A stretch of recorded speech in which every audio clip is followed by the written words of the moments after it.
Saddle up.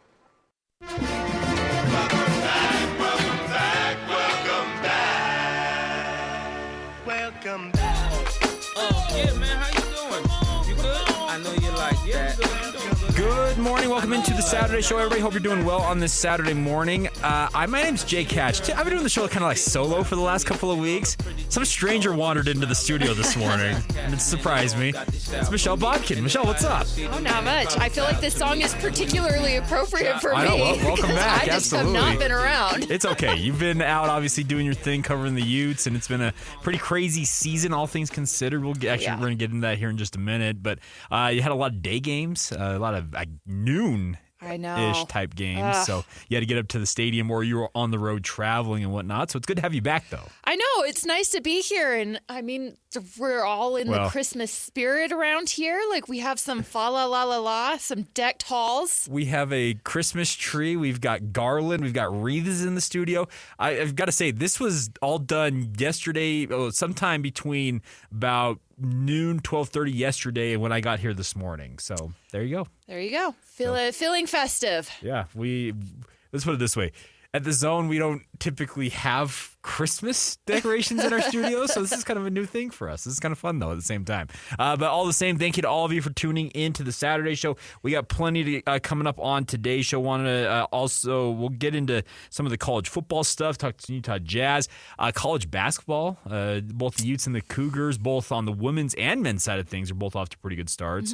Mm-hmm. We actually have the women's teams going head-to-head tonight. That's 7 o'clock on the start. 5. Is it 5? Yeah. Okay, got it. Okay, Yeah. so 5 o'clock on that one. So we'll talk a little bit about that. We're going to be joined by Ken Pomeroy, of course, of KenPom.com, like the foremost guru when it comes to college basketball analytics. The funny thing is he lives right here in Utah. He's this like world famous dude on college hoops, but calls Salt Lake City home right now. It's really cool. So he'll join us. We'll get his thoughts. I was going to say, I mean, it checks out, right? Yeah. Before we became a college football town, we were strictly a basketball town. It was a basketball town, no doubt. Yeah, so we have plenty of that. Let's start today's show. Let's get everybody's highlight of the week. So, Michelle, will you start us off? My highlight of this week, probably putting up like Christmas decorations. Okay. Love that. Yeah. And then just the fact that it was a little bit quieter this week. Like, yeah. I got to sit and just like prepare a bunch of stuff because I know like next week and probably the following week not so quiet again. So to get a jump start and ahead on some of that, so I don't feel like I'm scrambling, was kind of nice. Well, I can say it felt almost like unnerving in a way. It was. I was like, I promise I'm working. Like I promise I'm doing stuff. Because we go through like a 13-week sprint in the media world with college football, and then when all of a sudden it's like everybody's done, it's like like the brakes. You just like slam on the brakes. And you're like, what just happened here? Well, and it's a little bit different than it has been the last 2 years for me. Sure, Because, Utah's not going to the Pac-12 title game.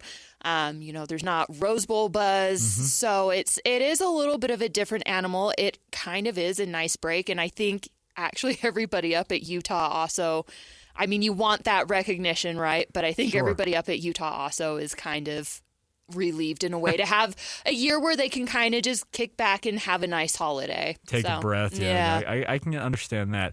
Jason's producing for us today. Jason, you got a highlight of your week? I do. I'm kind of weird, as you might have guessed. Okay. I'm different than most, I think, sports fans out there. I like the transfer portal. I'm a transfer portal guy. I really love it. It's Monday Christmas for you then? Yeah, I'm loving this. I mean, it literally reminds me of free agency in baseball, although you don't even know who's going to be a free agent. Who's actually available.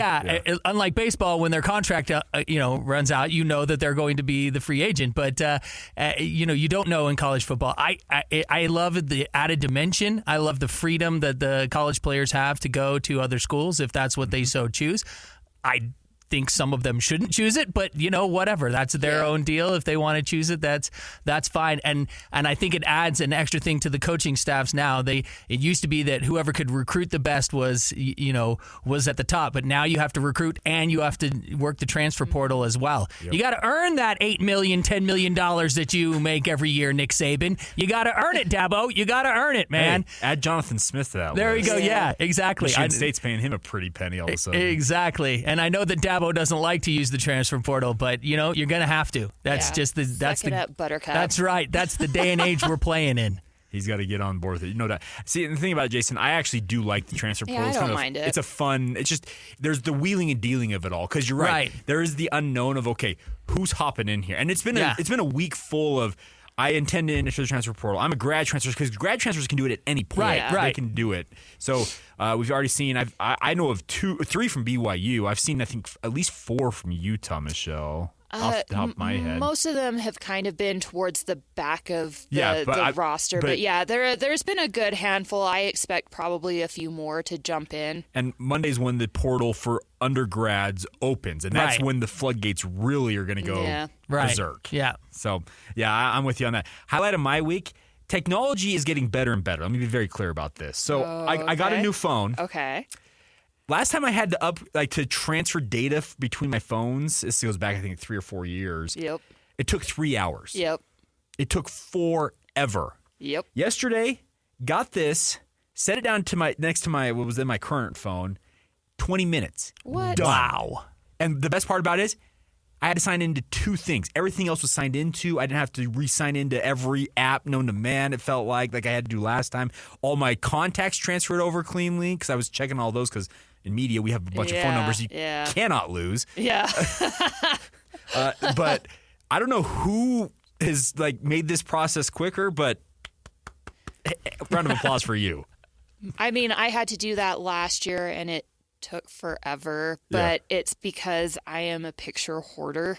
Okay. So the one thing I think that helps me, I think I have an app, the Google Photos app, where it actually automatically uploads into the cloud. They don't stay on my phone, which I think helped. But still, 20 minutes to have it go from one phone to another. Is way better. It was great. Way better. And like I said, I didn't have to sign into multiple Twitter accounts, Instagram, all that stuff transferred directly over. I'm like, this is fantastic. So I know. Yeah. Props to you, Apple, whoever nerd in the Apple's pantheon of people that figured that out. It made it very, very simple. I appreciate that. Yeah, no. A clean transfer is always very nice. First world problems. Let's just put it that way. Yes. All right. So let's dive right in. I want to start off, Michelle. Let's talk a little bit about what's going on in college football. It's championship weekend. You already mentioned the Pac-12 title game. It felt a bit melancholy last night because I was over at the Delta Center watching BYU and Fresno State play, but I had my iPad out and I was watching the Pac-12 title game, watching Washington hold on in some ways for that win over Oregon. But as soon as it was over, it was like, hold on, that's the last Pac-12 game ever. Yeah. It felt weird. What were your thoughts watching it? It was like, can we just keep playing this game? Let's just keep playing let's just hang on to this for a little bit longer. It was a very sad realization. I actually had an interaction with a USC fan after the game. He came on and said he's maybe one of the few psychos that actually liked playing Utah. Okay. Enjoyed that it was a good game almost always. But his whole thing was it's crazy that this is the last game. Sure. But it also probably won't really, really register for me until I start watching everybody playing in different places and knowing that there's not a Utah versus USC game coming up or, whoever else in the Pac-12. What you've gotten adjusted to expecting. Right? Mm-hmm. And that's the thing about this is I was watching that game and I kept having to remind myself, this is the last Pac-12 game because next year when the season opens, 4 of the teams are in the Big 12, 4 of them are in the Big 10. 2 are... No, 5 of them are... No, 4. 4, you're right. And then 2 of them are... ACC and 2 of them are sort of merged with the They agreed Mountain to a West scheduling deal with the Conference. Mountain West yesterday, Yeah. which we can actually talk about. It's an interesting deal because it's only for one season. Yeah. It's for 2024. And we'll see what happens beyond that. Yeah. But Crazy. it felt like a really, really weird thing just to be sitting there like, okay. And by the way, congratulations to Washington. Mm-hmm. I did so when Oregon came to Utah, I did the pre and post game show that day. And Christian Cox and I think we were in agreement after that game. Like, okay, if Oregon's going to play like this, they're going to get revenge and they're going to go get Washington. And Christian went on the record. He said, I'll say it right now. Oregon is going to win the rematch down in Las Vegas. He thought they would square off in the Pac-12 title game, and I was hard pressed to disagree with him. But he said they're going to win this. So big ups to Washington. It's interesting. Jake and Ben, before the game was played, asked me my thoughts on the game, and obviously, I think up to that point, Oregon had been playing better ball overall. Yeah. And even considering the fact that they lost to Washington a few weeks back up in Seattle, it just really kind of felt like Oregon was the better, more well-balanced team. But with that being said, there's something about Washington that kind of reminded me of the 2008 Utah Utes. There were some close games, some close calls, some teams that team you just would not think had any business going toe-to-toe with. They should have blown them out. New Mexico particularly comes to mind to me in that instant. But for whatever reason, even if it was a close, ugly game, that team just knew how to win. And I think Washington this year is built very, very similarly. It may not be the prettiest, and they may show some weaknesses, but for whatever reason, they're able to overcome that. And I think we saw that again last night. There's just an it factor with them that I think it's really, really hard to measure. Well, and the one thing I noticed last night is they had all their wide receivers finally fully healthy. Like Roma Donze has been the lead guy, but having all of their weapons, all of a sudden it's like, okay, Washington's dangerous here. Watch us roll. Yeah. Watch us roll. So they're a very good team. We'll see ultimately how the college football playoff rankings, how they decide to rank them. That'll come out tomorrow, and we'll see where things fall. But Washington's going to be in the field. So the Pac-12 will have representation at minimum there. Looking forward to that. But the other thing about it is it felt weird because you're right. You talked about at the start of the show. The last 2 years, Utah had been going to Las Vegas. So it felt like we had an extension of the season locally by at least a week. And this week, it just hit the skids. Yeah, it's turn off the lights. Nobody's home. So I want to ask you now, Jason already alluded to the transfer portal. We'll see what happens to all these local programs. But looking back at Utah's regular season, from your perspective, after now it's all done, they've dealt with all the injuries, played I don't know how many quarterbacks. Is it 5 on the season? 4? Man. It's too many. Luke Batari ends up getting a start on senior day. Batari Ferrari. Has, by the way, maybe the best GIF I've seen in recent memory. The flip of the hair and then the wink as he's putting the headset on. Well, the funny thing is Cam has a very similar one, yes, too. he does. I was like, it must be a Utah quarterback thing. But Cam's is kind of like in real time, but Batari's purposely slow down. Slow mode. Yeah. Yeah, baby. Just made me chuckle. I'm like, that is an awesome GIF. But nonetheless, now kind of in retrospect now, because we now wait to see where Utah lands when they go to the bowl games. I'm sincerely hoping they go to Las Vegas. Me too. The projections, a lot of the projections have them going there. Playing a team from the Big Ten. I saw Maryland this morning as a potential. Yeah, Maryland was the most recent one that seems to pop up. I know Northwestern was a popular choice for a minute. We'll see what happens. Northwestern? No, please no. I mean, the rematch, if there could be a revenge bowl for the Holiday Bowl, but But I want to see Talia Tagovailoa and Mike Loxley from Maryland more than I want to see whatever Northwestern's got going on. I think that's probably most people. But so we're going to see on that point. But looking back, what do you make of the season, just in retrospect, from the regular season perspective? I mean, this was kind of a weird season, right? Like, in a way, it was a letdown, but in a way, it's hard, if you're a fan, to not be very proud of this team. Sure.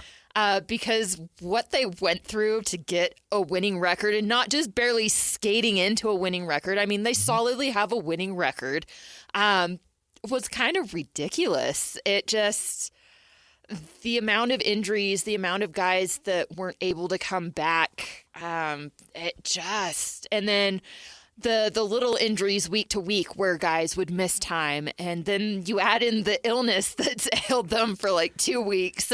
Darn flu. It's just been a year for them. But I think they handled it with grace, and I think they handled it really about as well as you could hope for someone to handle something like that. There are a lot of teams that you get down to your Luke Batari, you're not winning anything, but they all just kind of shut up, put their heads down, and got to work, and didn't make excuses. And there were a couple of games that got away from them and were out of hand. But again, when you're playing a fourth or fifth string quarterback and, fourth and fifth string players in other places, because that's literally what you're down to, you have no business being in some of those games. And yet, for the most part, they were at least competitive outside of Oregon and Arizona. Let me just interject. It screamed to me, this is the mark of what this program is built. The thing about it is, you had to play Luke Batari. Yeah. You were playing second and third string defensive players across the board. It felt like a point, especially in the front seven at points. Yeah. And you mentioned the flu, knocking guys out. We had Devon Vele on for his final visit earlier this past week, and he's like, I wanted so badly to be out there for senior day. But I said, no doubt. I was so ill, I just couldn't. I could not do it. I'm like, and that's brutal. Yeah. And to add that on top of, like you said, all the other dings and dents and the injuries that came along, it screams to me that's what Utah's built here. Is they built a baseline of the overall depth and talent in the program. It's going to hold them in against most opponents. Yeah. Which, from the BYU side of things, is BYU finished with a 5-game losing streak. Yeah. In most circumstances, they had an 18-point lead against Oklahoma State at halftime. You had no business losing that lead. Should have been able to sit on that. Unfortunately, you were unable to. Oklahoma the week prior, had you not had some of the turnovers that they had, especially a 100-yard pick six, you likely win one of those 2 games and you scoot into the postseason. You kind of by the skin of your teeth. Yeah. You get to 6-6. You're like, whew, we made it. Yeah. In some ways, I think 5-7 for the BYU side of things has exposed that, BYU needs to make some changes, obviously to upgrade the talent base, and they made coaching changes as well that were much needed. There was some fear in my mind, had BYU gotten to 6-6, they could have crowed and been like, you know what? We're Power 5. We played the toughest schedule in BYU history, and we still made the postseason. Yeah. We're good. Yeah. In some ways, I'm actually, in a way, thankful that the 5-7 season came about, because there were some coaches, and they let one in particular, Darryl Funk, he needed to go. The writing was on the wall. The offensive line was struggling. They had far more talent than what they were putting on the field right there. And I think 5-7 has kind of put BYU on notice, saying, okay, you got to fix this. Getting back to the point on Utah is Utah in previous years, probably going back 5 or 6 years, probably would have had a season similar to BYU. No doubt. But it's a credit to what Kyle Whittingham did. It's been a perpetual progress in the program each year to bring in guys. When you do have to drop to the Luke Bataris and whatnot, they're still able to keep a baseline of play that is going to keep you competitive. Yeah. And you know what? Again, as disappointing as I think that was for fans, because I really truly believe if Utah had all their pieces, they probably would have been back in Vegas. They could have been, yeah. I think they very well could have been back. But that's not what happened. That's not how things played out. But, in a way, I think it was good for them to kind of see what they had as far as their depth goes. And the crazy thing is, I mean, a lot of people would be super thrilled and happy with the result. Sure. But that coaching staff is going through and evaluating and doing, where are we still deficient? And they're going to try and bolster it up even more. So I think it's interesting that they kind of got to see how far they can kind of push this with a bunch of their backups and whatnot. But it also was a bit of a chance for them to evaluate and see kind of where they're at and where they maybe still need to bolster some places and kind of keep improving, bringing in talent and making sure that they're prepared for the absolute worst case scenario. Well, and that's a very, I think, underrated point in all this is you're right. They got a real good look at, how deep are we truly? Because the amount of injuries that Utah absorbed this year were incredible. I just feel like every week it was like, okay, this person's done for the year. You're like, How many more hits can this program take? The nice part is Kyle Whittingham has built something that it's got staying power. Now, obviously, you're switching conferences next year. I'm just going to say it right now. I'd be surprised if Utah's not the preseason pick to win the Big 12 next season, just with Cam Rising coming back. We haven't heard on Brant Keithy still, right? Yeah, there's a handful of guys that we still have not heard on. Sato Olaumea already announced that he is going to the senior. Oh, he accepted the invite to the Senior Bowl. He accepted, and that was actually a bit of a surprise to me. I had an NFL buddy. The chatter was saying that he was going to come back. Yeah, right? I had an NFL buddy say that he thought that he was going to come back. Now so he could still back out on that. He could back out on that. It's kind of rare. And I have been told that some of these guys that could come back. But have a draftable grade, it sounds like they're actually going to be encouraged to go ahead and leave because it feels like they're not going to really improve their stock anymore. Got it. So don't risk not making the money that you're capable of making by coming back. You got to strike while the iron's hot. Like I had a conversation with a BYU player actually earlier this week that's kind of this conversation we had is like, when your draft grade hits a point, you just got to say, you know what? It's been fun. Got to jump. Yeah. And I think Utah's in a place where they feel very confident that they can address whoever leaves either via recruiting high school talent in or via the transfer portal. Yeah. And I think they feel good about the NIL that they can, provide an offer. Obviously, they have a great track record putting people into the NFL. And they have a great track record of winning at a high level. Sure. So, I think they have things that they feel very confident that they can sell in order to kind of replace guys that they do encourage now to head off to the NFL. And it's not that big of a deal. It's very, very interesting to think about it from that perspective because there was a time when it's like, no, please come back. Like, don't leave us. Sure, because you needed those guys. You needed your frontline guys to hold up. But you're right. I can think of like Cole Bishop's in that mix. Levani Damuni already announced he's coming back. He was a guy I was kind of going back and forth on if he might ultimately decide to bolt. But like there are multiple guys you can look on that roster and say, okay, yeah, you may just at this point go chase your fortunes in the NFL. Thank you for everything you've done. But at the same time, the coaching staff's thinking, okay, you know what? We literally got to look at all this. We're going to be okay. Well, obviously, you're going to have to go out and recruit at a high level. That's just what it is. Part of the calculus. But you're right. It's no longer like, you sure you want to leave? Yeah. Please come back. Pretty please come back. Please. Yeah. Please. We might be in trouble if you don't come back. See, it's going to be an interesting thing to see who ultimately does decide to bolt. We already talked about the transfer portal opens officially on Monday, where these programs decide to kind of add or they subtract certain people. Yeah. It's a never-ending process. And the next, let's see, so we're December 2nd today. The early signing window opens up in just over 2 weeks' time. This run is like 14 to 16 days. It's maybe some of the most important days in every program annually because you see who you're losing, at least in theory, from the portal, guys entering the portal. You're adding guys as fast as you possibly can because the portal just is a whirlwind. And then, oh, by the way, the early signing window happens. And your high school talent you've been recruiting all year long, that's who you sign for the future. And programs that fire coaches, you're seeing them do it quickly and hire new coaches very quickly because they realize, you know what? We have to get in on this window. If we don't, you essentially lose an entire year. Yeah. I know it's crazy to think that 2 weeks can affect an entire season, but it absolutely does. Oh, 1,000%. 1,000%. Yeah. So this is a wild time of year. It never used to be that way, but it is now. I think, at least from Utah's perspective, it's sounding very positive, both transfer portal wise and recruiting wise. Now, does that mean a surprise could happen? Of course. It is the wild, wild west out there, and you just never know until you know.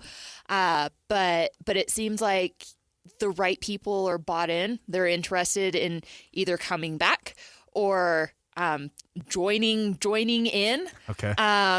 And that I would even include the coaches in that. We're going to see names pop up for various job openings, but it sounds like everybody's just very invested. I think I think Kyle Whittingham and the Utah program kind of smells blood in the water. They have a very, very great opportunity in the Big 12 to possibly win a championship again. It feels a little wide open. Again, it's hard to say for sure though, because we've seen things change in an instant with the transfer portal and some of that kind of stuff. So some of these teams that we're looking at going, I don't know, could end up being a juggernaut. You just don't know. But as things stand, Utah has to be looking there. Kyle Whittingham has to be looking there and going, we can take this over. There's an opening for a dominant brand. There just really isn't one. And there's a couple of teams, that could kind of jockey for that space. And I think Utah is absolutely one of them. And then, of course, you have the expanded college football playoff. Correct. The doors are much wider open for you to go in there and showcase what you can do. And I think this program is taking that very, very seriously. I think, people that are available to come and go also see that potential and opportunity. And so it's a very interesting place for some, bigger names to maybe think about transferring to. Well, we'll see. It's going to be an interesting offseason, obviously, with the official transition taking place. You're right. The Big 12, it is up for the taking in many respects. It is. And the one thing Utah needs to do, and it feels like next year in particular, is you have Cam Rising coming back. It's an upperclassman-laden team, even with guys potentially exiting the program this year. You got to be able to kind of get in and get going right away, because if you don't, if you fail to capitalize on that, and I know we're over time, I'm going to break here in just a moment, but if you don't capitalize on that next year, it's almost like a waste, because you can find yourself behind the 8 ball suddenly, and let some, as you mentioned, some of these other brands be like, yeah, hey, we're gonna take the lead in terms of being the lead dog here, and that'll be the interesting part. But crazy seasons all the same. Coming up next, though, we're gonna dig a little bit into the Utah Jazz. You want to talk about a crazy season? We'll talk about that next. Coming up at 11 o'clock, Ken Pomeroy joins us, and at the end of this hour, we'll also get to technical foul. So more to come. This is the Saturday Show right here on 97.5 FM, the KSL Sports Zone.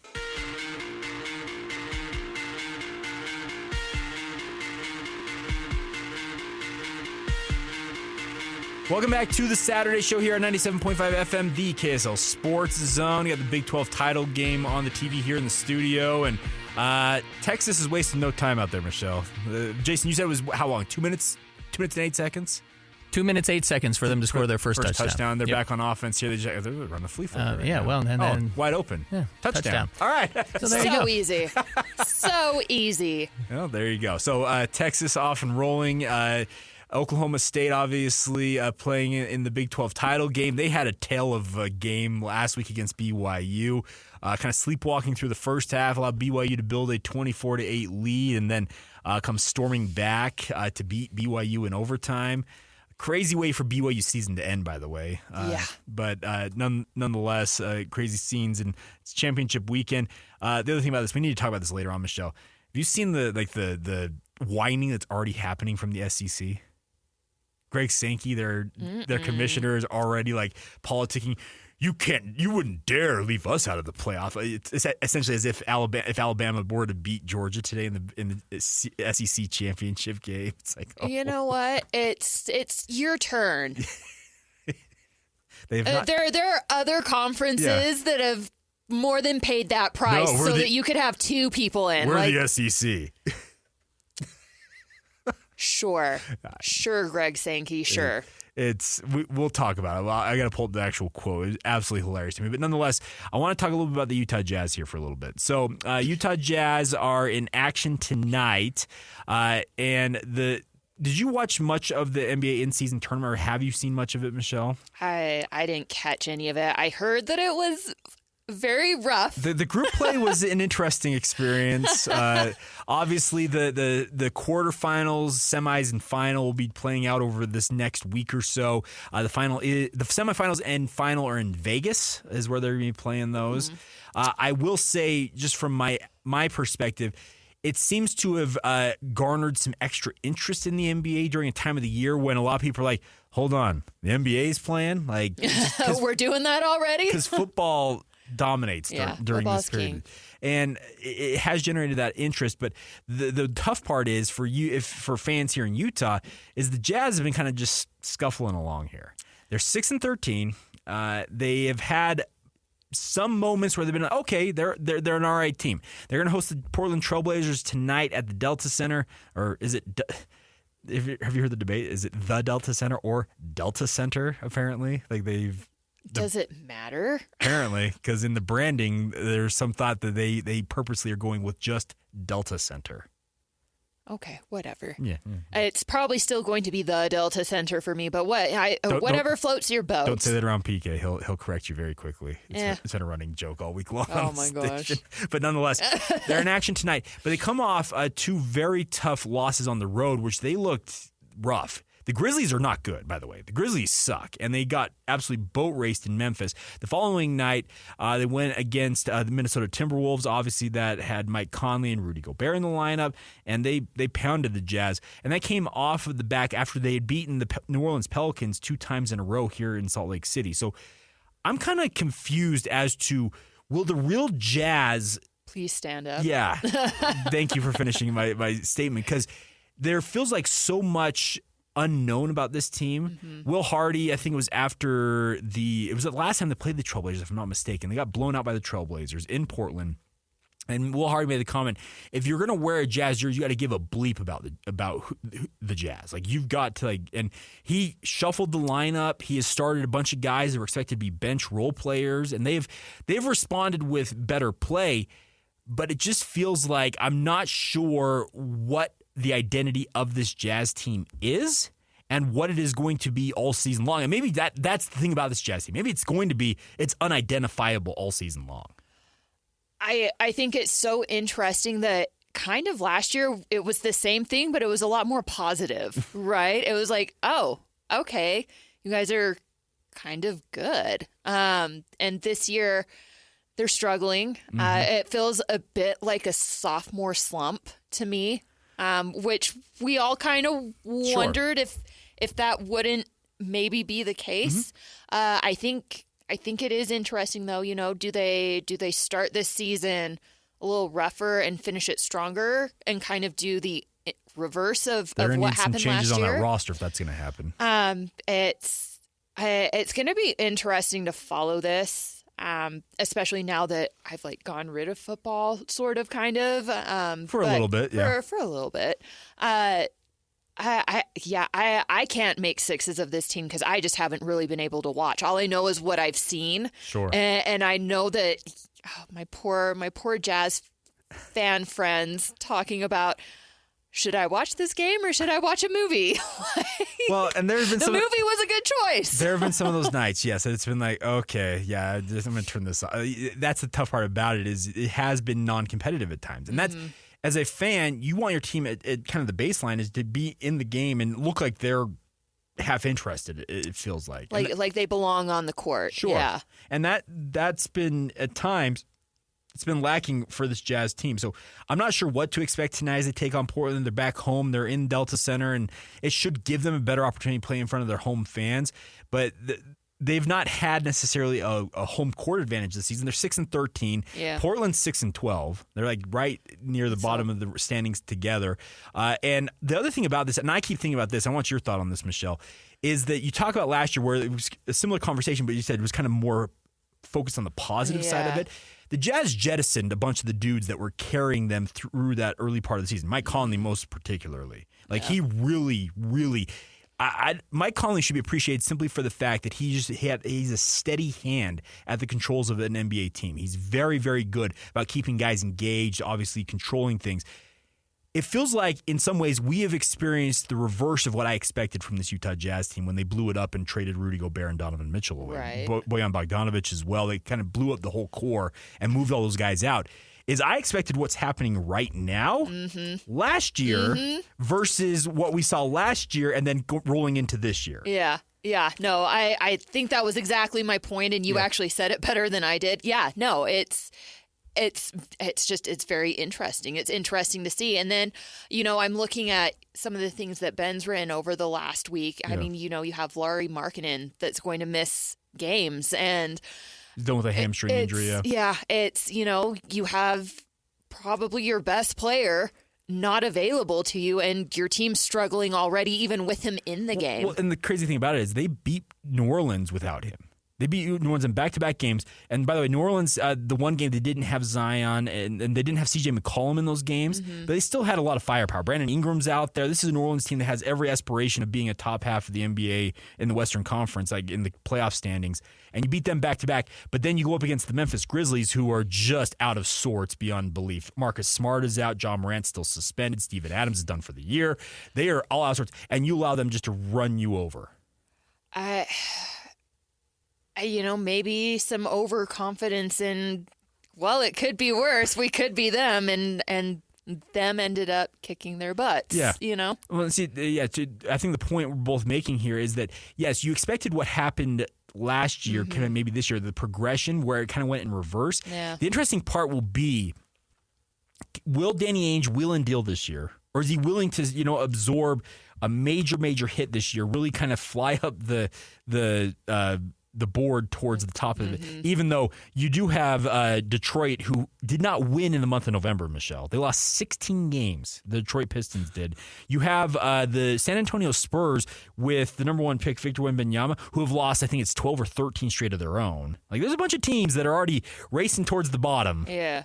Oh, yeah, Jason, you just probably made the Wizards. Yeah, they've got Jordan Poole trying what is he doing out there? Like, he's playing like and one street ball, it feels like, in an NBA game and thinking he's going to get away with it because he's got this big old contract. It's like, no, they'll bench you eventually. Yeah. Kyle Kuzma's the only redeeming factor about the Washington Wizards, by the way, which sucks for Kuz because he's stuck in yet another crappy situation. It feels like I'm interested to see how the Jazz philosophy changes. And obviously we're still a month or two away from really trade season heating up. This is my gut feeling is I don't think Danny Ainge is going to wheel and deal this year. I think he's going to take the hit, try and really see what they've got roster-wise, and that's going to include at some point, I'm imagining, because Keontae George has been awesome. Yeah. He's been everything the Jazz want him to be. Bryce Sensabaugh and Taylor Hendricks. I've just combined their two names, Bryce Hendricks. But Taylor Hendricks, obviously, a lot of people are excited to see what he's doing. He's doing some very, very good things with the Stars right now in the G League. Bryce Sensabaugh, we'll see what happens. I think at some point in the season, you're going to bring them up full-time up to the Jazz roster. And I think, this is me speaking, I think they're going to go full-on into that youth movement and see, okay, what do these guys have? And then, similar to our conversation actually last segment, find out where you're deficient and then go and try and address that. Yeah. Well, and I think, looking back on last year, was that a mistake that, this team didn't do? Because they kind of just kept rolling and were good. I think that they thought they were going to be a lot worse than they were. They thought they had stripped it down enough that they're okay, we're going to take the hit here. But by the way, Lauri Markkanen puts together an all-star campaign season. Awesome. Mike Conley has said it was a kind of steady hand. They didn't expect that, and it played out that way. And in some ways, I think the fan discontent this year is a result of the fact that they were as competitive as they were last year. Yep. So yeah, to your point, maybe the thought process is, okay, like, we were supposed to be doing this last year and we didn't do this, so let's just ride this train. And really make some moves for the third year of this regime. It's hard to say, what's in people's minds, but to me that maybe makes a little bit of sense. Just from the standpoint of, I think last year what's happening now was the expectation, and it just didn't happen. Well, and the tough part is that you're ripping the Band-Aid off this year potentially, and it's just it hurts all the more. It does. Because the other thing about they were decent last year. They were, and it's the 50th anniversary of the Jazz and everything, and they're celebrating all that stuff, and that's fun. I was over at a press conference earlier this week where they announced they're going to have they're having a documentary. It's going to be like a 35-minute documentary when all told. And Heart and Hustle, which is a filmmaking crew that does a lot of big projects, they're doing it. And the trailer for it's out there. You can find it on social media. There's going to be like 6 other teaser videos leading up to when they actually launch it.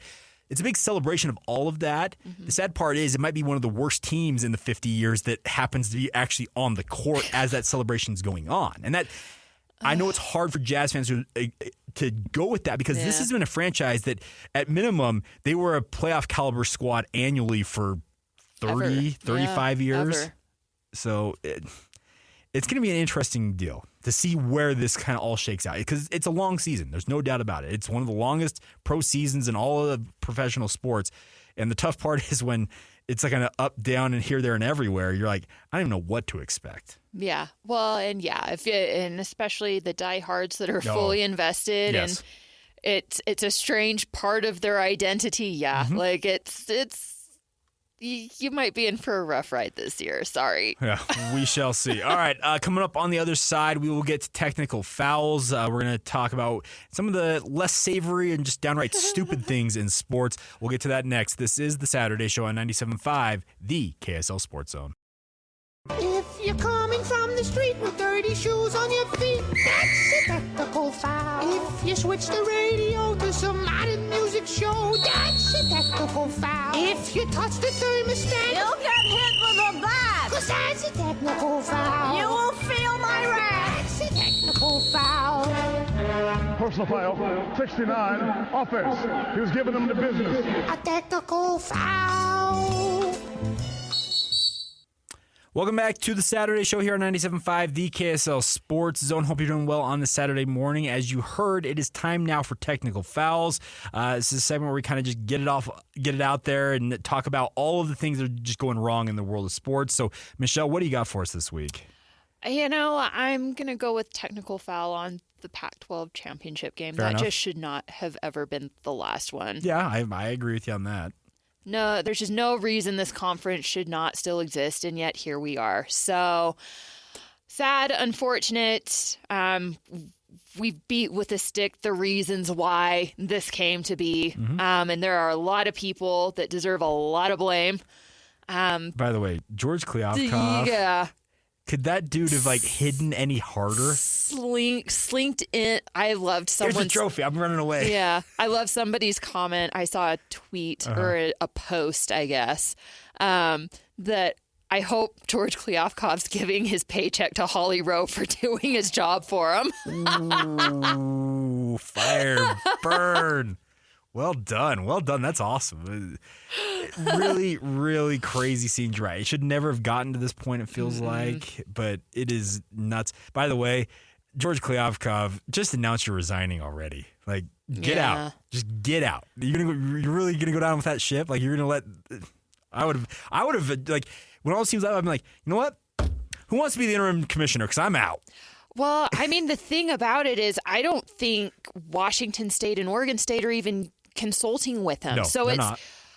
What is your purpose even being here? Part of their lawsuit essentially told the Pac-12 offices, you have no say. Yeah. They have essentially tried to ban everybody but themselves from controlling anything with that conference. And I understand why. Oh, I completely understand why too. And I don't blame them in the slightest. In a way, I hope they win that battle because they're the ones that are paying the ultimate price for a lot of other people's mistakes. So, yep.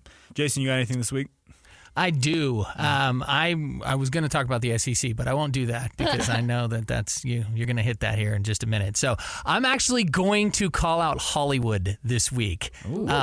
Yeah, I know. So there's a new movie out. You may have heard about it. It's called Next Goal Wins or whatever. Okay. The movie's made $5 million in 2 weeks. That's it. $5 million.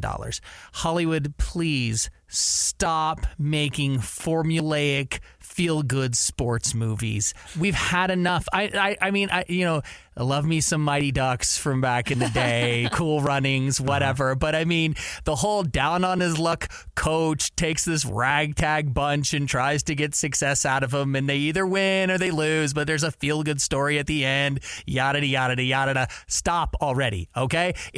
We're tired of it. It's done, and I think the money is speaking that we're just tired of it. It's time.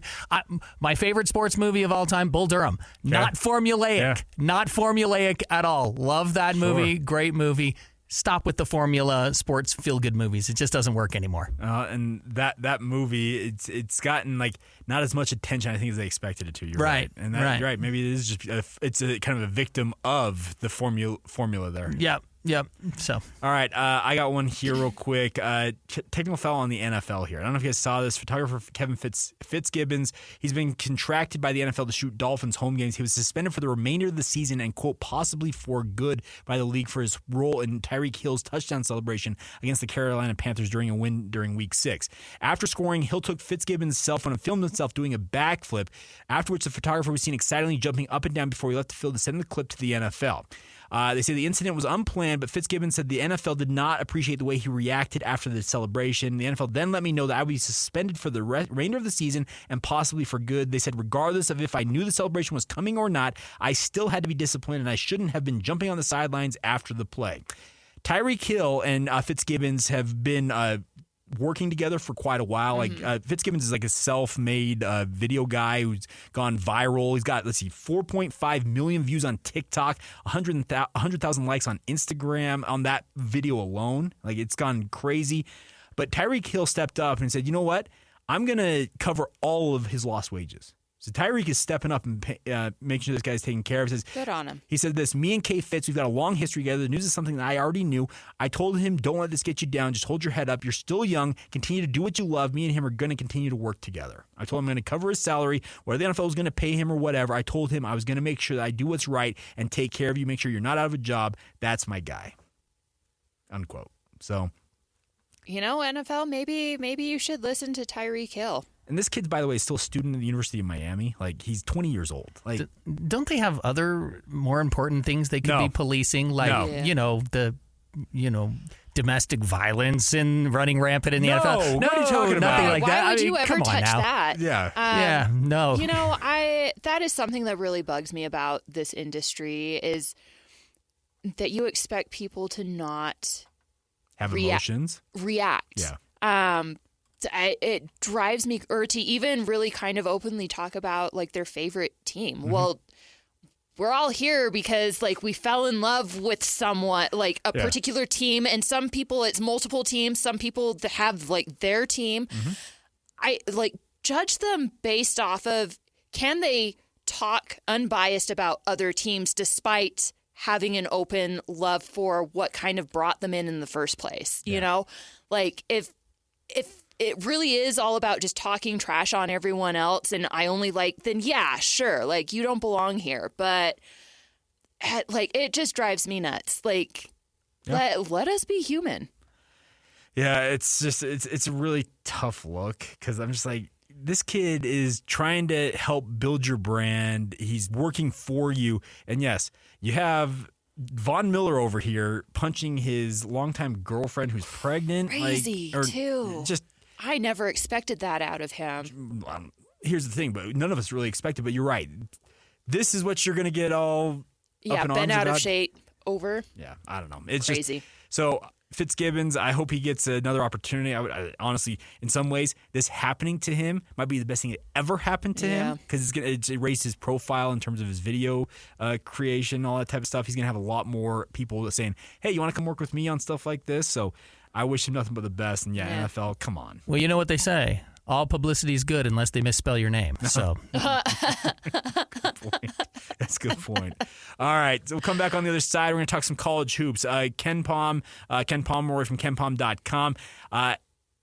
His metrics had BYU as like a really, really good team in the preseason. Now they're like elite according to his ratings. Woo! Is it all a mirage? We'll get that next from Ken Pom right here on the Saturday Show.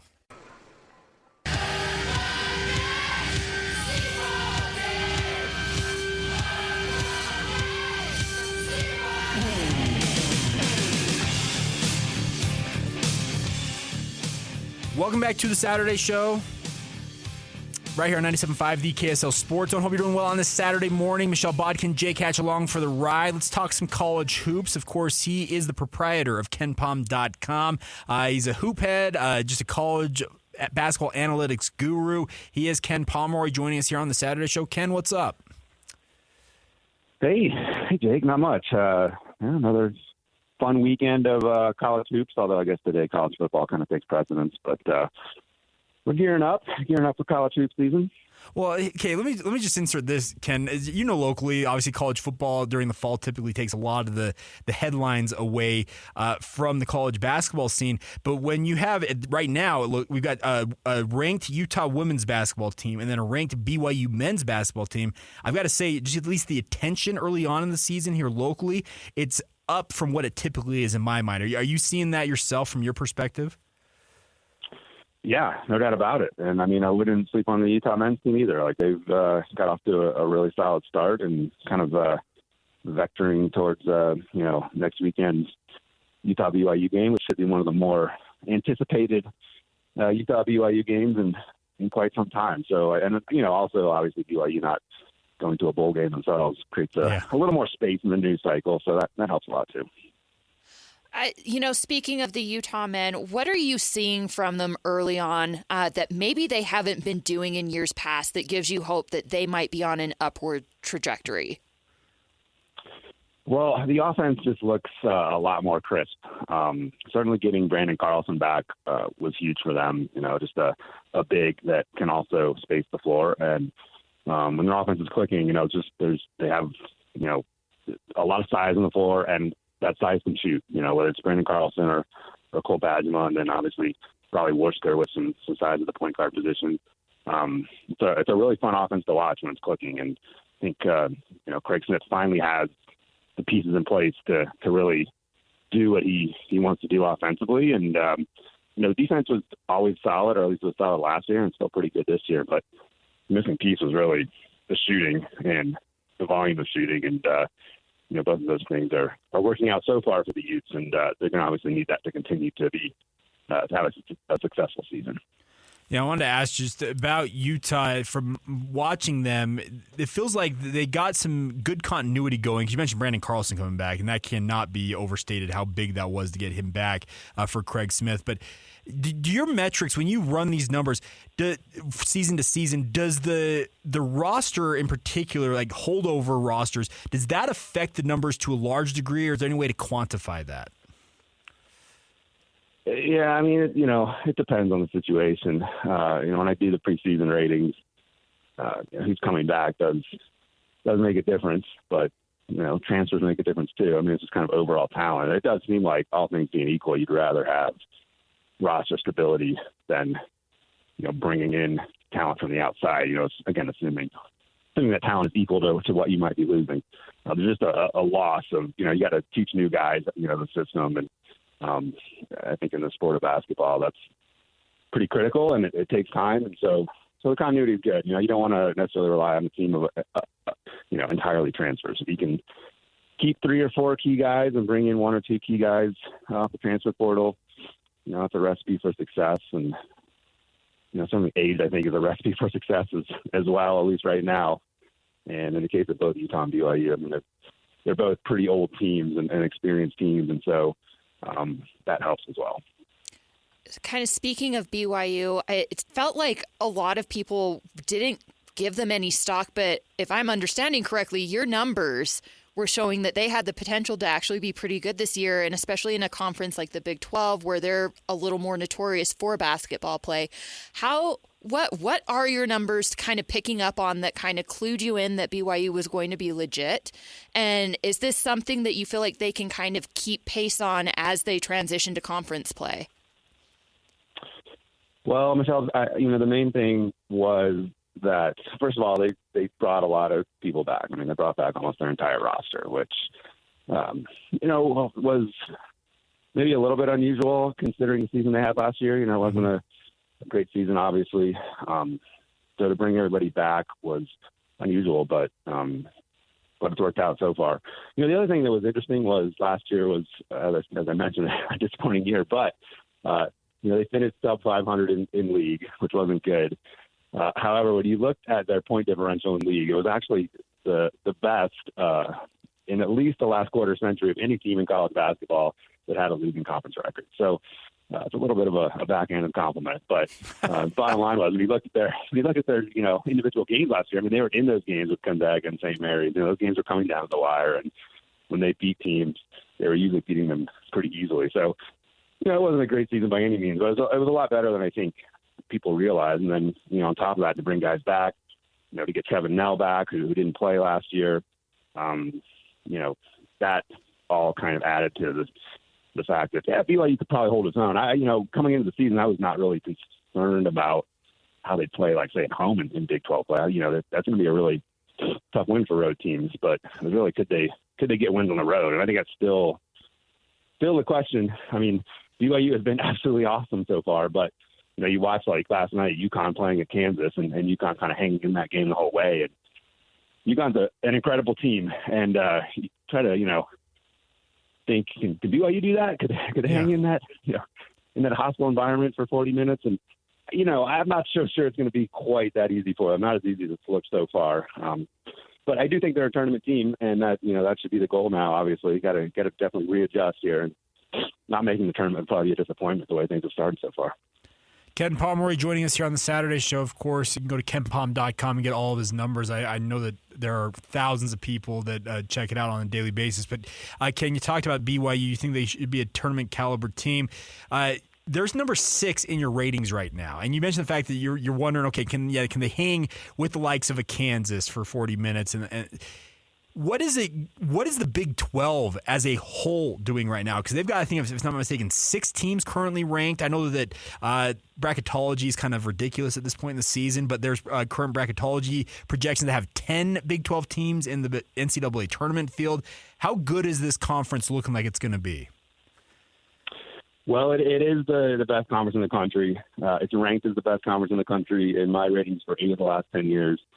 And the 2 years where it didn't, it was second. So it's been this long-term pattern of dominance. And even with the addition of the new teams this season, and then more teams next season, it's still tracking to easily be the best conference in the country. I mean, it's like kind of craft a little joke on Twitter, but it feels like instead of the Power 6 right now, there's really a super Power 1, which is the Big 12, and then the other 5 conferences, because there's a huge gap between the Big 12 and whatever you think the second best conference is, which isn't really clear. And that's going to make things fun. I mean, every conference game at the Marriott Center should be a tremendous environment, and the top of the league with Houston and Baylor and Kansas is stacked. In the middle of the league is very strong. I mean, a team like Texas right now is rated as the 8th best team in the Big 12 in my system. So that's that gives you some idea. But there's also some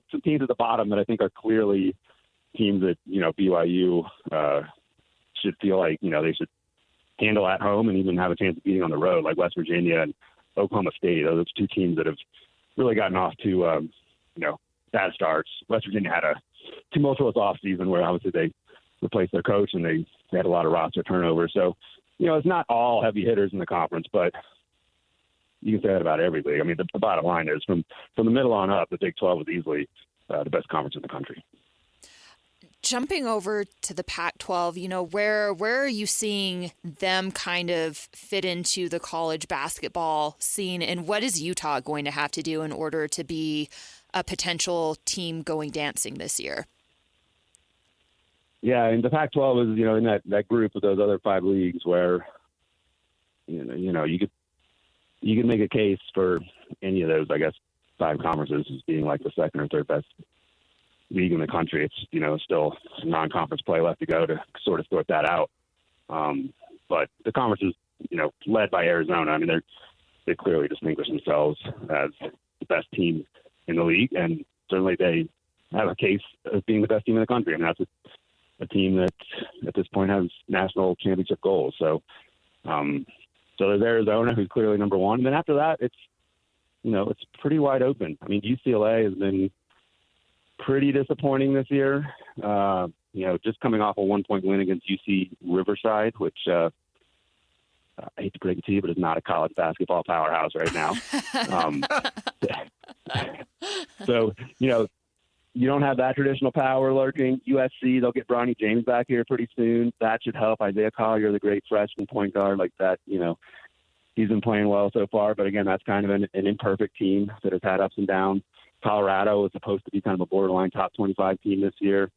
And they kind of look like that, but they certainly haven't excelled. And, as you get further down the list, Oregon's kind of disappointed. Washington's actually been all right this year, but I still have them only ranked 58. So, I got Utah at 33 right now, which is the third best rating in the league. So there's potential here for the youth. I mean, I feel like, I was kind of saying this song last year as well. I mean, they are definitely more under the radar than BYU because they have a couple of losses, but they played very well. And, again, I feel like Craig Smith, in year 3, finally kind of has everything in place where he wants it, has the roster he needs to, compete at a higher level. And so, again, with BYU, I feel like if they don't make the tournament at this point, it's a disappointment. With Utah, we're not quite at that phase yet, but they certainly, should be contending for a tournament berth this year.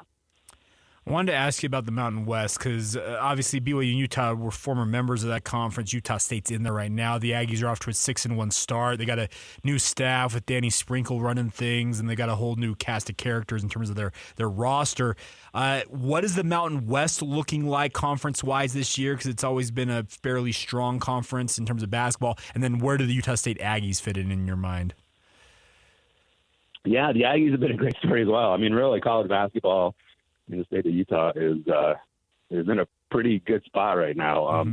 As you mentioned, new staff at Utah State, entirely new roster, literally an entirely new roster, and didn't really know what to expect out of them, but just off to an outstanding start at 6-1, just the one loss in overtime on the road to Bradley. They haven't played like a super difficult schedule, but they also haven't played a bunch of bye games. Like it's teams that they could lose to, and they performed pretty well so far. So the Aggies are an interesting story. The conference itself is once again quite good. Maybe not necessarily that marquee team like last year. We had San Diego State going to the national title game, but Colorado State has been, I guess, probably the big story in the league where there wasn't a ton expected out of them. They did have Isaiah Stevens coming back, fifth-year point guard for them.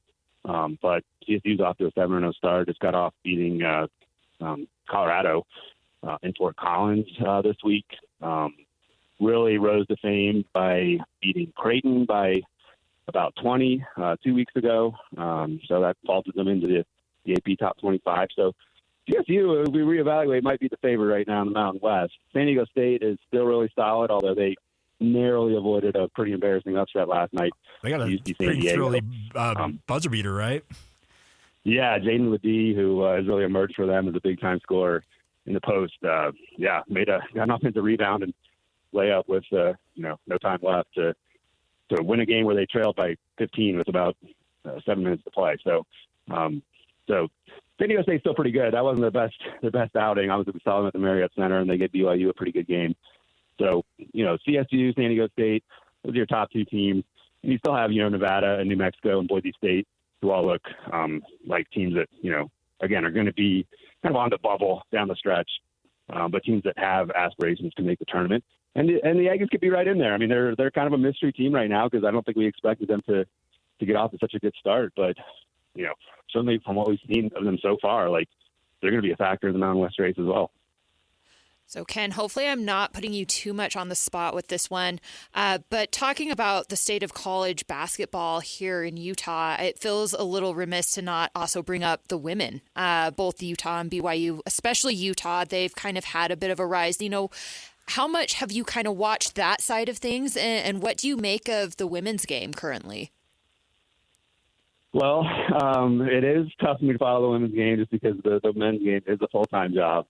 It is great to see, the success that the local teams are having. I think particularly like the style of play of the Utah women's team is pretty exciting. And obviously the women's game in general is, just really rising to prominence and getting so much more visibility, which is awesome. I mean, I obviously really enjoyed the NCAA tournament last year. I wish, I guess my one regret about women's basketball is that I wish we could separate the postseason somehow between the women's and the men. Like, it's them being run at the same time makes it pretty difficult to get fully invested in both of them. But yeah, it's great to see. I mean, I think the talent level of the sport is also getting much better. And certainly with NIL, it's a little more unique, I think, in the women's games because the professional side of things is not as well developed or maybe viewed by the public. And so it does seem like in the women's game. The college side of things is like truly the pinnacle of the sport right now, which is, when I was growing up, I felt like that's kind of how the men's game was. And so I'm a little jealous of the women's side. They're able to enjoy that kind of attention. Yeah, no doubt about it. Well, Ken, appreciate you taking some time to join us here on the show. Keep up the good work. I'm constantly referring back to your numbers to try and quantify what I'm seeing on the court. So appreciate all your hard work, and we'll be catching up with you throughout the upcoming hoop season because, as you mentioned, it looks like locally we're going to have a pretty good year in terms of college basketball. Yeah, thanks, guys. Yep, should be a lot of fun. Thanks for having me on. There you go. That's Ken Pomeroy. Check him out, kenpom.com. Let's put it this way. There are coaches across this country, both in the college and the pro game, even front office personnel in the NBA, that pay attention to his numbers, and they consider them like the Bible in a way. Like they are part of the absolute, what does the Ken Pom number say here? They're all in on it. That's crazy. I am horrible at numbers. I'm horrible at numbers. There's a reason why I write. But it's always fascinating to me how you can come up with the numbers. And I think it's really fascinating that Ken's figured out a way to really solidly kind of prognosticate what's going to happen with teams across the country. I don't know how. It blows my mind. I sit there and I'm like, I don't know how you do this, but it's pretty incredible that you can do that.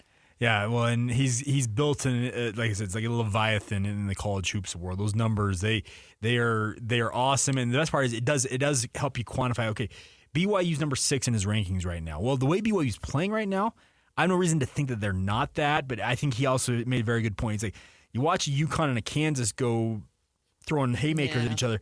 Can BYU hang for an entire game in that? We're going to find out. That's the fun part about this whole thing being in the Big 12 now for BYU is, you're going to get every opportunity to either sink or swim here with the big dogs. Yeah. I mean, on the men's side, the college hoops game is incredible for the Big 12. On the women's side is pretty talented too. And that's what Utah's going to be lucky to be part of. They're going to be going into a conference where they're going to be. I know the Pac-12 women's had a very strong run. The nice part is you're adding even a whole nother group that you're going into when the Utes do join the Big 12. This conference, it's not going to be easy for anybody. Yeah. No, a lot of hurdles to get over for sure. Well, and then we got Utah. So Utah women and BYU women play tonight. The men's playing next week. It's a fun time of year. I love these games when they do get together. The nice part is going forward, they should be playing on a more regular basis. Yes, they will be playing on a more regular basis. I have to say, I'm kind of bah humbug on the rivalry. The games themselves are super entertaining. I can just do without the other rhetoric that flows with that. But I will say I'm looking forward to those games coming up just from the standpoint of, for the most part, and more on the women's side, it's been snoozers. It's, look, they dropped they dropped no triple offense. Digits. On Carroll College. Wasn't 73 to something at the end of the third quarter? Something like that. Something like 18. I was like, what? And I get it. Yeah. I get it. It's one of those things when you kind of become the big dog, it's hard to get other big dogs that want to play you, because at this point in the season, you don't want to have losses on your schedule. You know what I mean? So that's just kind of the price you pay. So you warm up against a bunch of cream puffs, and I mean, they're doing exactly what you would expect a team of their caliber to be doing to those teams. But it's going to be nice to see them really kind of have to put on the boxing gloves today and battle it out again. I think the hardest game they've had beforehand was Baylor, and obviously that was a loss for them. So it'll be interesting to see how they do at home with a tougher opponent. Yeah, it will be a fun one. That's going to be 7 o'clock. It's on Pac-12 networks, right? 5 p.m. Is it saying? I'm showing 7 o'clock for the women. The men's is 5 o'clock next week. Is that it? Yeah. Okay. Yeah. I was like, I think I'm looking. It says Mountain Time. I'm pretty sure I'm looking at this right. Pac-12 networks. It should be fun. And you're right. It's going to be. It is a much stiffer test for the Utah women. The Utah women are flying. Ken talked about it. The style of play that Utah plays with, It's really, really fun. By the way, and I also say this for BYU, Coach Whiting, she's brought a really fun style in her own right to BYU. When you have the women's game's got to be able to differentiate itself to a degree because it does get overshadowed by the men's game. It's sad to say, but the way Utah women are playing in particular, I watch any one of their games because it's just fun. It's free flowing. They're hoisting up threes. They're moving the basketball. And that's when basketball's at its best. Well, and you have Alyssa Peely that can box people up. Like, I mean, she is Lauren a Gustin tough and Alyssa son of a gun. Peely going head-to-head tonight. It's going to be great. It's going to be fun. It's going to be great. I love tough girls. Those are two of the toughest. I love tough girls. Those are two of the toughest in all of college basketball. Absolutely. It'll be fun. This probably sounds like the wrong term to use, but they're rugged basketball players. No. Because they are. You know, I bet they would not take any kind of offense to that. I think that's a badge of honor for them. They should. I hope they would accept it that way. But all right, we'll see. It'll be interesting. Should be a fun one tonight. All right, on the other side, we'll get to 5 minutes of talk some of the other topics we have not had a chance to touch on. The NFL weekend ahead. We got a whole lot to cover still here on the Saturday show on 97.5, the KSL Sports Zone.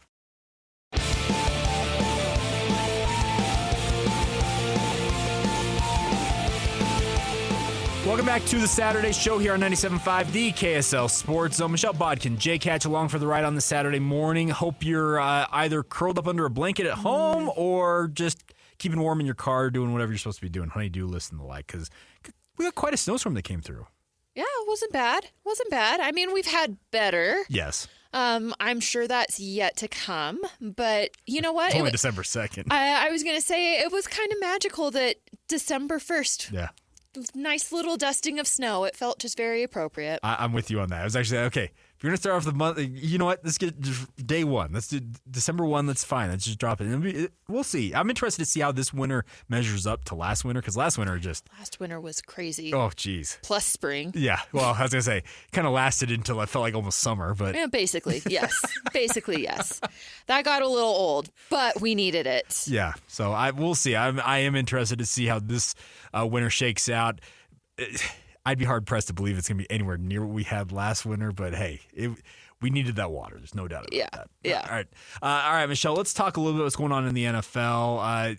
Some crazy stuff going on. Did you watch the Thursday night game, the Dallas and the Seahawks? I didn't. I was at the Delta Center for the men's team. So this was a wild game. Like, most Thursday night games have been snoozers because a lot of people complain, well, we only have like 3 days to prepare. Okay, you know what? The NFL it's a cash cow. Yeah. And it's a cash grab. They got $100 billion from Amazon to put games on Thursday night. We got treated to a pretty good one on Thursday night. 41-35 was the final. Cowboys coming from behind to beat the Seattle Seahawks, moving their record to 9-3. Funny enough about this is this was Dallas, so they're 9-3. They were 8-3 coming into the game. They had not beaten a team with a above 500 record. So this was their first win over a team with a better record than 500. Which, by the way, the Seahawks are now 500 after the loss. Oh, the irony. I know. Love it. So, I don't know. I am interested to see because Dallas, it feels like, yet again, they're front running. Like they're building their fans up only to break them down when it counts most. Which just hurts my heart so much. No, it doesn't. It's the Dallas way. Yeah. In many respects, it is. It is the Dallas way. We'll see if they. I am interested because they're going to go into the postseason because they're 9-3. They're going to be in the postseason. Yeah. There's going to be all the talking heads on ESPN and all these other platforms like the Cowboys are my dark horse for the Super Bowl. I'm like, no, they're not. Don't. They'll just ruin you if you put that much faith in them. Just don't stop it. They're not what you think they are. But anyways, I'm anticipating that. By the way, Texas, 35-14 now. Putting the hammer down. Yep. Well, are we really that surprised? No, we shouldn't be. Other things in the NFL, there's a big game tomorrow, though. 49ers, Eagles, rematch of the NFC title game last year. Game in Philadelphia, where the Eagles are based. I know where teams are played. But the Eagles just continue to win. They're 10-1 on the year. The Niners had that 3-game lull, but they're kind of right back to doing what they were doing before that. I am very interested in this. I cannot for the life of me understand, and I'm a 49ers fan. Y'all know this. I cannot understand why the Niners are favored in this game, going to Philadelphia. Ooh, intrigue. They're a 3-point favorite, which it baffles me. I don't. Maybe Vegas feels like Philly's due to trip again. They've been scraping past some of these teams, but I say this all the time: the mark of a good team is just finding a way to win. I mean, we just talked about this with Washington, did we not? Yeah. Yeah. So I agree with that. Find a way. That's what they do, and it should be a fun game. I'm very much looking forward to watching this. It should be a back and forth affair. The whole thing of the Brock Purdy versus the Jalen Hurts, where they're the kind of the disrespected quarterbacks. They're not the. We have Mr. Irrelevant with Brock Purdy, which the best part about his story is that there are NFL quarterbacks who are backups right now who their one game check equals his annual salary. That is so sad. He makes $770,000 a year. He's due for a payday. Oh, he's so due for a payday. He's gonna cash into it to a large degree. I love that. I love that so much. I love Purdy's story. I also love Jalen Hurts' story. Sure. And I think I've talked about it before. I feel like I'm just the smallest part of his story because I was at the Senior Bowl when he was going through that process and just seemed like such a nice stand-up guy. And I think his actions now that he's in the NFL have continued to kind of showcase and highlight that supporting Black women in sports is incredible. And is something that needs to happen. And of course, he's in a position where he's kind of found and bottled his magic. Oh. And I think that's awesome. Yeah. Here's the thing. I always feel like, ban the brotherly shove or the tush push. I'm like, okay, if y'all could pull it off like they pulled it off, you wouldn't be talking about banning that thing whatsoever. That's just one part of their whole thing. Okay. So a little bit of a sidebar. Yeah. Last week in Utah's game, someone said, forget the tush push. We have an up the Batari. And I cannot stop thinking about that.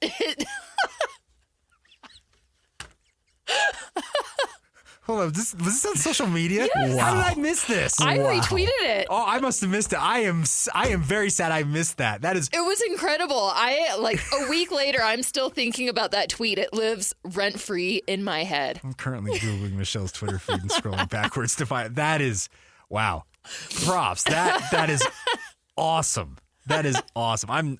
I'm a fan. Bravo to whoever. So how do we make that creative for the Philadelphia Eagles outside of just your standard tush push? The brotherly shove is the one that everybody's calling it because it's city of brotherly love. Okay. That's I can deal with that. And it all goes back. It all goes back to 2004 with the Bush push. Come on, Bush push. Reggie shoving Matt Weiner in the end zone. I don't feel like that one's terribly advisable. I know, but that's the originator of that whole thing. Yes, they're out at Notre Dame, and Matt Weiner's like, oh, I can't move, and Reggie Bush literally puts his helmet in his ribs and shoves him into the end zone. Oh man. Anyways, crazy stuff. Other thing, we have Aaron Rodgers practicing. Right. 70 whatever days after he has surgery on that Achilles tendon. There are people out there, he didn't actually tear it. I'm like, well, then why did he have the surgery? Okay, do you guys think he actually plays this season, Michelle? I mean, he could. So interestingly, because Tim Patrick had a similar thing happen, Achilles tear, had to have it repaired. Obviously, he has not played the entire season as well. He was at the Oregon game. Okay. And I got to talk to him on the sideline, and he said that he was on track to play in December as well. He was kind of talking about the process. Mark Harlan kind of joined in, and was saying how it's such a small little incision and it doesn't take as much time. So I can absolutely believe that Aaron Rodgers might be on par to play. If he does, it's going to set a new standard for recovery of that injury because that used to be a 10 to 12 month. Oh, yeah, it used to be a killer. If he does it in 3, maybe 4 months, that's and Tim Patrick, if he's saying okay, great, awesome. The other thing about this is, why does Aaron Rodgers want to play behind that offensive line for the New York Jets? Because he's a glutton for punishment. Yeah, he's going to tear his other Achilles next time, or ACL, or insert something major injury. Because no offense, Tim Boyle, Zach Wilson, throw whoever you want out there at quarterback if you're the New York Jets. They are not going to succeed. No, I think we've seen that. It's not clearly Zach Wilson, and the commentators were even saying it in the last game when Tim Boyle was running for his life behind that offensive line. Maybe it wasn't Zach? Yeah, but Zach Wilson is apparently really not the problem. I mean, I'm not trying to say Zach Wilson's awesome, but he's clearly not the biggest problem there. No, they have some other issues on top of Zach. That just has made the whole thing a very horrible, awful mess. But obviously, as QB, you're the most visible, and you're the one that gets all the glory when things go right and all the blame when it goes wrong. Yeah, there's no doubt about that. It's just kind of crazy stuff happening in the NFL. We'll see how the weekend plays out. We're coming down to the stretch run here towards the playoffs. Oh my gosh, crazy! How are we here already? Well, when the college football season ends, it's like, hold on, we're already done, and then all of a sudden you're like, hold on, the NFL's getting close too. Basically going to be done too. Yeah, it's nuts. Also, real quick on the local front, going from football to football, RSL's made some big changes. So RSL president John Kimball announced that the club has promoted veteran front office member Kurt Schmid to the role of sporting director. He's going to be their interim chief soccer officer. To have CSO behind your name, that'd be a pretty cool title to have, I think. But nonetheless, he takes over essentially with the day-to-day operations of the team. They have... I don't know what the situation is. They're saying that they're still talking with Elliot Fall, the former GM, about what his role is going to be with the team, but they've already announced that they're going to start a global search for a new general manager for Real Salt Lake. So I don't know what Elliot Fall's future holds with this franchise, but he was an incredible story. He was literally once upon a time an intern with Real Salt Lake, and through 17 years of taking different opportunities inside the club, ended up getting the GM job. Congrats to him, and if this is the end of the run for him in Salt Lake, that's a really, really cool, like, the rags to riches story. Like, to start completely. as an intern and be able to end up running running the team at some point. Yeah, that's about as good as Ted Lasso and Nate being the towel boy and becoming a coach and then a head coach of a different franchise. Oh, yeah, the kit man. Yeah, no doubt about that. Other changes include Pablo Mastroeni, all three of his assistants, Matt Taylor, Brett Jacobs, and Ignacio Hernandez, Nacho, most people know him as Nacho Hernandez, are not being renewed for this season. So a whole new assistant coaching staff coming in here. A lot of changes for RSL. And I think and DJ kind of pointed this out yesterday with DJ and PK, is like, their whole thought was with all the money they invested in the players they added, they wanted to be top half of the Western Conference. They ended up in 5th place. Obviously fell in that first-round series against Houston, but they've put their foot down and saying, you know what, we're changing things. You know, that sounds a little bit like what BYU's doing at ways, the moment, you know, with football. You know, when you start playing the big money game, it comes with expectations. Yes. And if you're not living up to those expectations, then you can expect to maybe not have a job. Yeah, and I guess the last thing is that Jason Kreis coming back to the team. It'll be a non-coaching role. I don't know what they're going to do. Like, essentially, it's going to be involved with the team on the business side in some circumstances, but also with the team as well. Is he like a consultant? That's kind of what it's maybe sounding like. And he's not actually going to be coaching. Yeah, so obviously that's fun to have the coach who led you to your most success, obviously with that MLS Cup in 2009 and the run to the MLS Cup final in 2013. Him being back in the fold would help. And as PK said yesterday, is the second coming of Christ is upon us. When he dropped that on DJ PK, we were like, okay, well done, sir. Because he pulled it out of the blue. We had no idea where he was going with it. He's going with this long, rambling sentence and lands right there. So that's beautiful. Yeah, pretty interesting. But I to your point, Michelle, I do think it is David Blitzer, Ryan Smith, the co-owners of RSL. Like they've invested money. They broke their own transfer fee record twice in one season alone. You start putting that money in there, well, guess what? You want that ROI. Yep. It's what it is, and you have college athletes that are kind of learning that the hard way. Yes, like you deserve to get paid, but when you get paid, yes, again, there's some expectations, and when you're not living up to that, you know, you might be asked to find a different team, or those endorsements go away. Well, and that's the thing about it is you're right. The college game with the NIL. these players, some of them are like, man, I'm getting a lot of criticism here. It's what comes with the territory. Yep. You start to make money. It becomes a professional sport. A lot more things open up. Yep. So, also real quick on the Utah Royals front, I don't know if I've talked about this on the show yet, but we have 2 locals that are on the roster already. Michelle Vasconcelos, some of you might know her as Michelle Murphy, who played obviously high school soccer here as well as collegiate soccer at BYU. She has joined the team, and then also the first ever signing of the new era of the Utah Royals, Michaela Clough, or Michaela Coulihan, as some of you might know her. So another homegrown talent. They're building that roster out. They have their draft in 2 weeks, the expansion draft for the Utah Royals. So it's fun to have the Utah Royals back in action. It means more soccer to cover, and obviously they were very good when they were here last time, and it's good to have them back. Yeah, exciting that we're tapping into, I feel like, college football with women's soccer. I think there's a great talent pool in this state to pull from. So I'm glad that they're leaning into that, and they're bringing in some familiar names and some familiar faces that people will get really excited about and want to rally around. I think that's very huge and key for kind of bringing this team back. Now, I don't know this. I'm not reporting any of this, but the BYU women crashed out of the College Cup last night, fell behind 2-0 to Stanford, couldn't rally like they had done the week prior. So their season is done. They had a lot of upperclassmen on that team.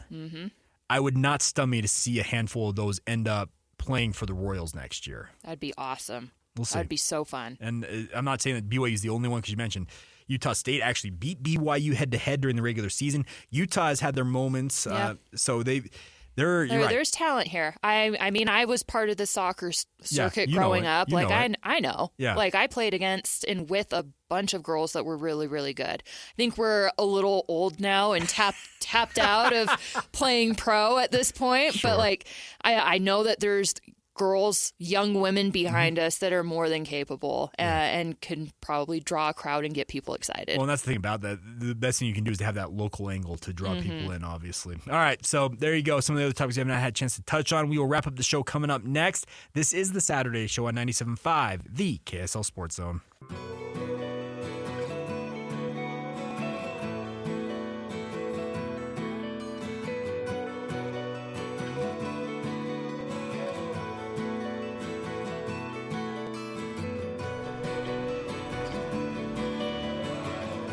Welcome back to the Saturday Show here on 97.5, the KSL Sports Zone. Thanks for joining us on this Saturday.